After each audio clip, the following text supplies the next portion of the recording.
Assalamualaikum warahmatullahi wabarakatuh. Alhamdulillahil malikid dayyan. Wassalatu wassalamu ala Muhammadin sayyidi waladi adnan. Wa ala alihi wa sahbihi wa tabi'ihi ala marriz zaman. Wa ashhadu an la ilaha illallah wahdahu la syarikalah.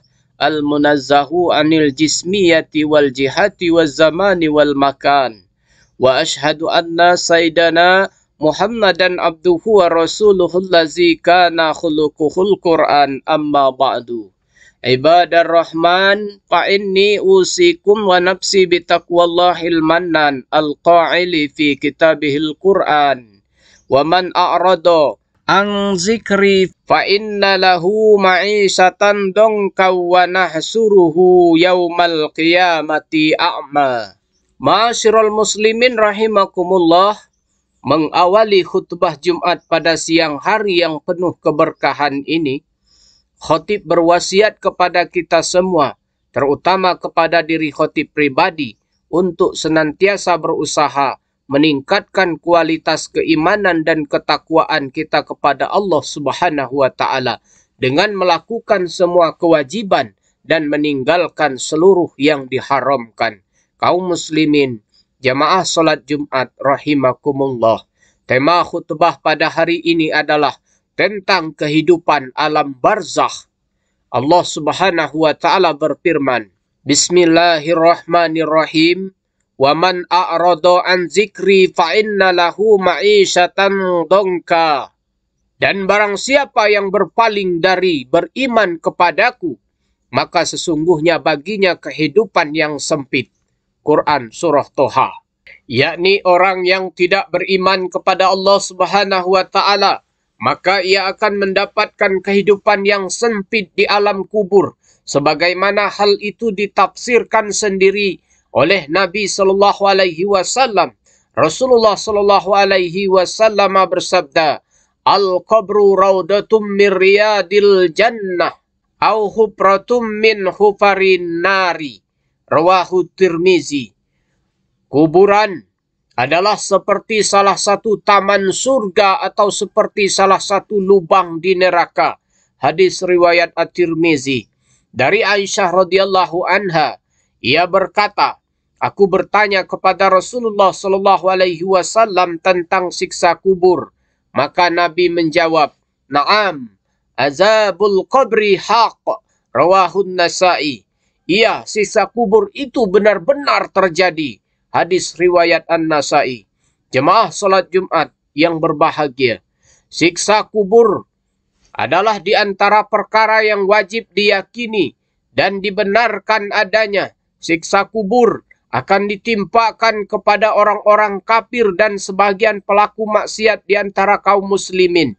Imam Abu Hanifah radhiyallahu anhu dalam kitab Al-Faqih Al-Akbar mengatakan, Wadawtatul qabri wa azabuhu haqqun kainul lil kuffari wali ba'di usatil muslimina.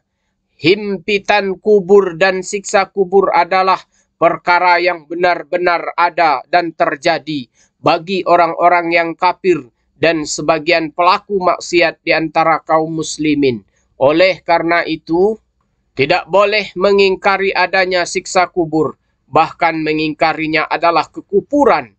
Imam Abu Al-Mansur Al-Baghdadi dalam kitab Al-Faraq Baina Al-Firaq mengatakan, wa qata'u ay ahlus sunnati wal jama'ati bi annal munkirina li'azabil qabri yu'azzabuna fil qabri. Ahlus sunnah wal jamaah memastikan bahwa orang-orang yang mengingkari adanya siksa kubur akan disiksa di kuburan mereka.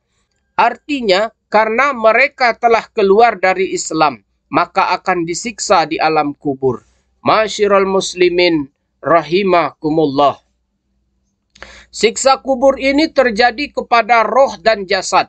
Akan tetapi Allah tidak memperlihatnya kepada kebanyakan orang agar keimanan hamba terhadapnya masuk dalam kategori iman terhadap perkara yang gaib. Dengan itu menjadi agung pahalanya.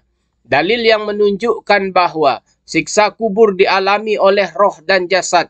Di antaranya adalah hadis bahwa Sayyiduna Umar bin Khattab radhiyallahu anhu bertanya kepada Nabi sallallahu alaihi wasallam, apakah akan dikembalikan kepada kita akal-akal kita wahai Rasulullah?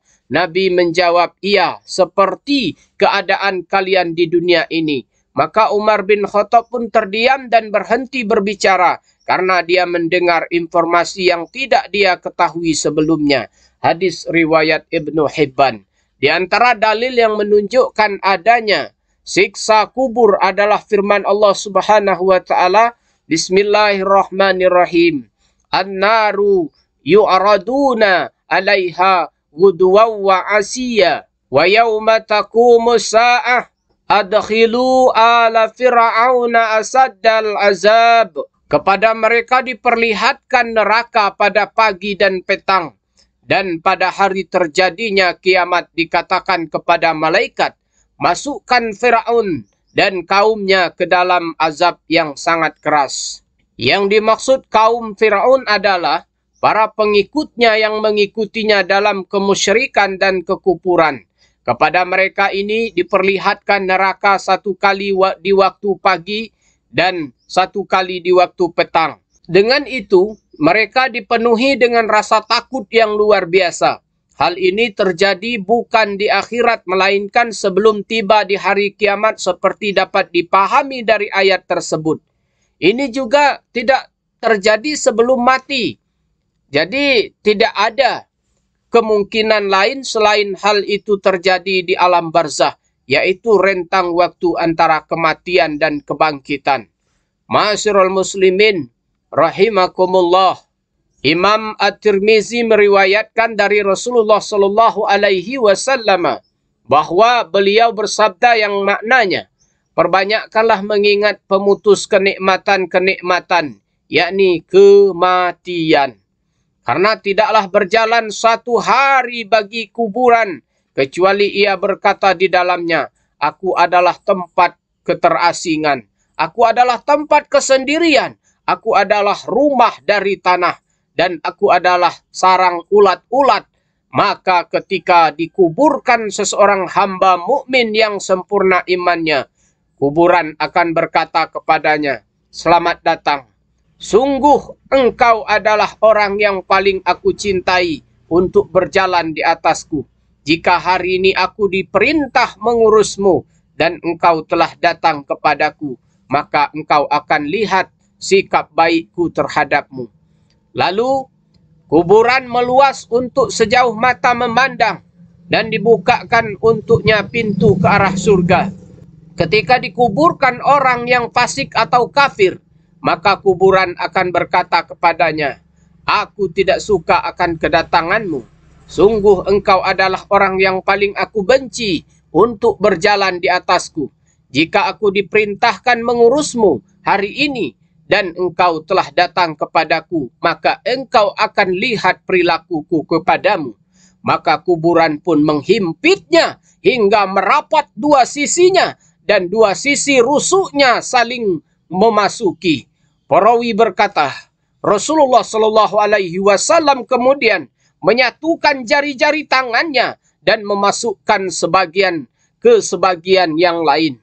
Nabi melanjutkan, lalu Allah mengirimkan untuknya 70 naga yang seandainya salah satunya menyemburi bumi, maka bumi tidak akan tumbuh apapun di atasnya selama dunia ini.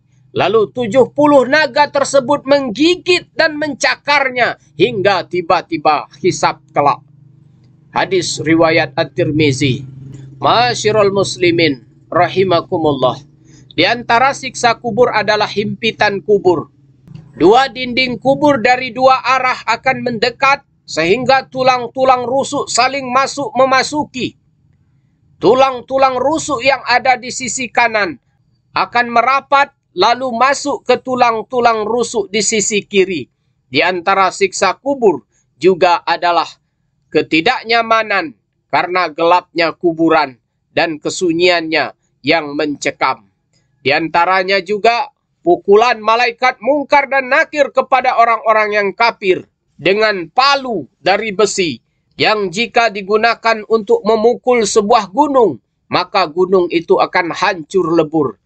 Ketika dipukul, orang kafir itu akan menjerit dengan keras dan didengar oleh semua yang ada di dekatnya, kecuali manusia dan jin. Hadis riwayat Al-Bukhari dan Muslim. Di antara siksa kubur adalah dikirimkannya ular, kalajengking, dan serangga-serangga tanah terhadap seseorang, sehingga menggigitnya dan memakan jasadnya.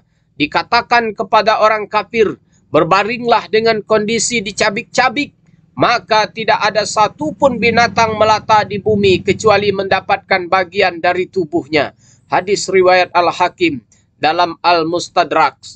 Baginda Nabi SAW juga bersabda yang maknanya, dan dikirimkan kepadanya kalajengking dan ular yang tidak salah satu darinya menyembur ke dunia, maka ia tidak akan menumbuhkan sesuatu pun. Lalu ular dan kalajengking itu memakannya, dan bumi diperintahkan untuk menghimpit hamba tersebut hingga tulang-tulang rusuknya saling memasuki. Hadis riwayat At-Tabrani. Hadirin rahimakumullah, Imam Abu Daud dalam sunannya meriwayatkan dari Al-Bara' bin Azib radhiyallahu anhu bahwa ia berkata, suatu ketika kami keluar bersama Rasulullah SAW untuk mengantarkan jenazah seorang laki-laki dari kaum Ansor. Lalu sesampailah kami ke kuburan dan saat itu liang lahat belum dibuat. Rasulullah SAW pun duduk dan kami duduk di sekeliling beliau dengan diam dan tenang. Di tangan Nabi ada sebuah kayu yang beliau tusuk-tusukkan ke tanah. Lalu Nabi mengangkat kepalanya dan bersabda yang maknanya, mohonlah kalian perlindungan kepada Allah dari siksa kubur. Nabi mengucapkan itu 2 kali atau 3 kali. Hadis riwayat Abu Daud. Dalam Sahih Muslim dari Abu Hurairah radhiyallahu anhu, ia berkata, Rasulullah SAW bersabda yang maknanya, mohonlah kalian perlindungan kepada Allah dari siksa Allah. Mohonlah kalian perlindungan kepada Allah dari siksa kubur. Mohonlah kalian perlindungan kepada Allah dari fitnah Dajjal. Mohonlah kalian perlindungan kepada Allah dari fitnah kehidupan dan kematian. Hadis riwayat Muslim. Demikianlah khutbah singkat pada siang hari yang penuh keberkahan ini. Semoga bermanfaat dan membawa barokah bagi kita semua. Amin ya rabbal alamin. Aqulu qawli haza wastaghfirullaha li wa lakum fastaghfiruhu innahu huwal ghafurur rahim.